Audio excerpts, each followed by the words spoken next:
朋友们，在这个世界上呢，没有一件事物能脱离其他因素存在，甚至我们无法生出一个没有因的念头。一切的存在，皆是各种因素因缘和合。如果往上回溯每一个因，那最初的第一个因，即是无限的自性光明中那一个想自证存在的一念波动。这一念波动在恒常之中形成了异常，异常的波动就产生了能量，此时自性就变成心，心以见来证明存在。当我们的自性系统开始起作用，就生成了心。自性如同本体，心是它的用，用来干什么？用来生出六根和六尘，这是心的作用。六根和六尘都是心显现出来的相，六尘就是你看到的森罗万象，六根是观察识别森罗万象的工具而已。心能让六根和六尘相接产生作用，眼能看，耳能听，舌能尝，这些作用就是心的作用。用量子力学的角度分析，万物都是能量波，只是波长频率不同。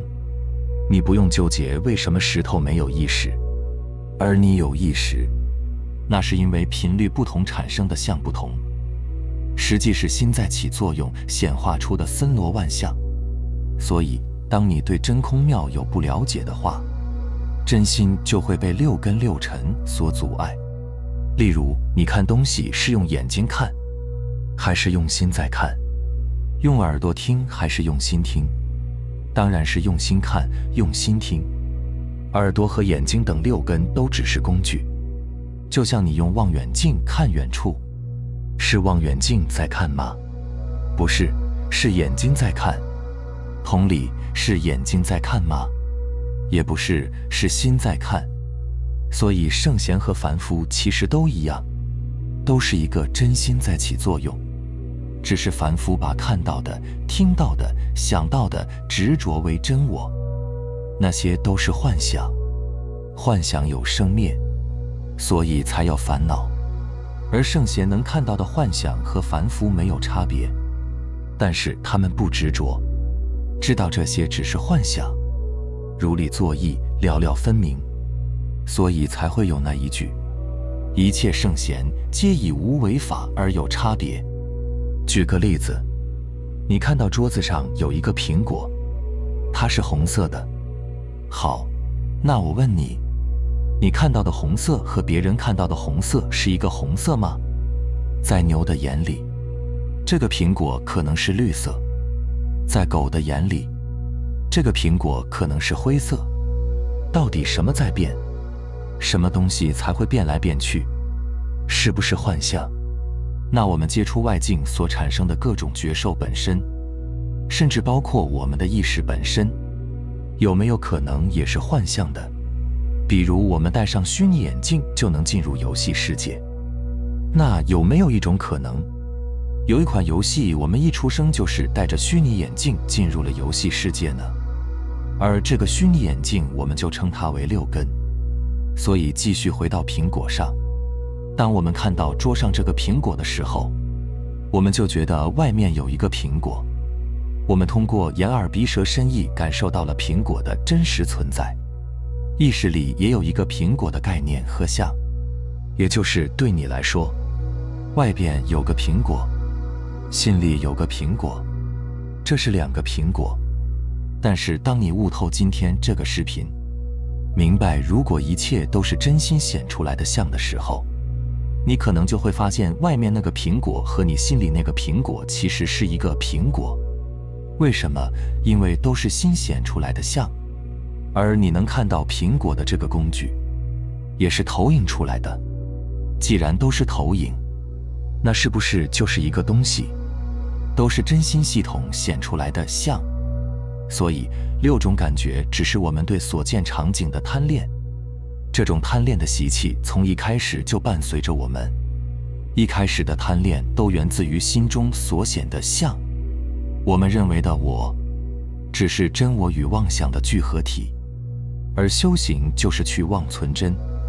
让自己的见不再依附于任何事物、场景以及认知，了了分明，回到最初纯粹的见，即是纯粹的我。纯粹的见能见天地，见众生而不执着攀缘，能离天地、离众生、离一切相。所谓相，并非是那些有画面感的影像才叫做相，相包含一切心中所见和一切心中所想，比如冷热、痛痒、酸甜等等各种感觉皆归于相。再比如这个我喜欢，这个我厌恶等等各种念头、各种想法，也皆归于相。喜怒忧思悲恐惊等等各种情绪，也皆归于相。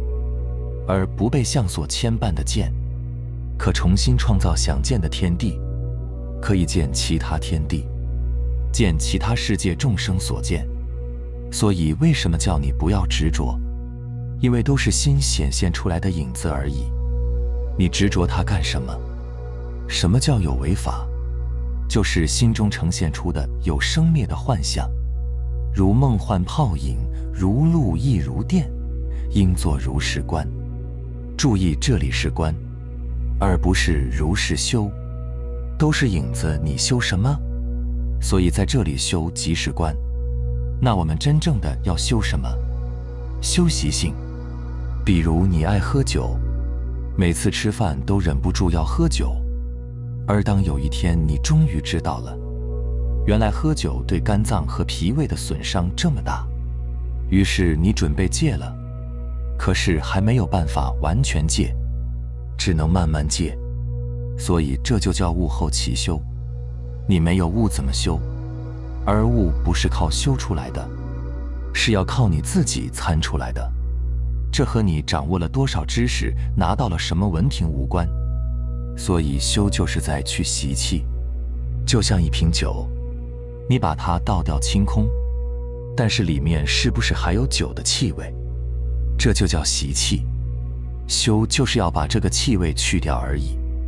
那真心本性在哪里？就在当下，都不用找。你做任何事，想任何事的当下，就是真心本性在起作用。它在目前，在当下，可是我们却不知道，而迷于这些外在的名相之中。真空是本来无一物，现在变成有物了，因为你攀缘心执着这些幻象。所以经典中有一句话叫做度无边无量众生，使无众生得灭度者。为什么？因为众生和万物鬼神皆是你心中显现出来的幻象，都是假的。那你要度什么？实际上就是在度你自己。这里再举个例子，我们都知道泥土它有很多作用，能做成陶瓷、盘子、碗、杯子、砖头等等。如果我们把土比作本体，比作心性，那土捏成任何物体是不是都是一个相而已？因为它们的本质都是土，而你看到的只是这个土呈现出来的不同的相。比如你只是将这个能装水的圆柱体命名为杯子，这就是它的用。所以你看到的这个杯子，它到底是土呢，还是杯子？有人会回答是土，有人则答是杯子。如果你只回答一边，那就是只取一边。如果你能做到看它既是杯子也是土，是一不二，这叫性相一如。这样才能从观相里面观平等。什么叫平等？心上平等才是真的平等。为什么你做不到平等？因为你心中不平等，因为你执着在相上，而相上本来就是不平等的。因为相上有高矮、大小、胖瘦、贫富等等，它都是在不断变化、生住异灭的。所以我们很多时候追求的平等都是向上的。比如小孩要和大人平等，穷人要和富人平等，男人要和女人平等。但是向上从来都不平等，也不可能平等。就像你能让男人去生孩子吗？你能把你的身高转移给别人吗？你能带宠物坐头等舱吗？所以，就算你做到了向上的平等，那也是强压平等。你明明知道所有的向都不平等，你却要告诉你自己平等，这个叫强压，这个不叫平等，这个比看不平等更不平等。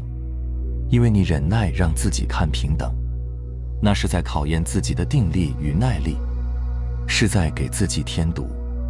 所以真正的平等是在心上的平等。儒家有一句话叫做不同而大同，就是向上不同，而心能接纳万物就是平等，允许如其所是，让花成花，让树成树，不同而大同，它们都是自性系统的变现，它们的内涵是一样的。所以心和自性不一不异，心是自性的妙用，一个是本体，一个是妙用，也如同大海和海浪的关系。我们只去执着海浪的形状和花样，却忘了海浪本身就是海。明白了吗？好了，非常感谢你能看到这里，希望能对你有所触动和启发。我们下期再见。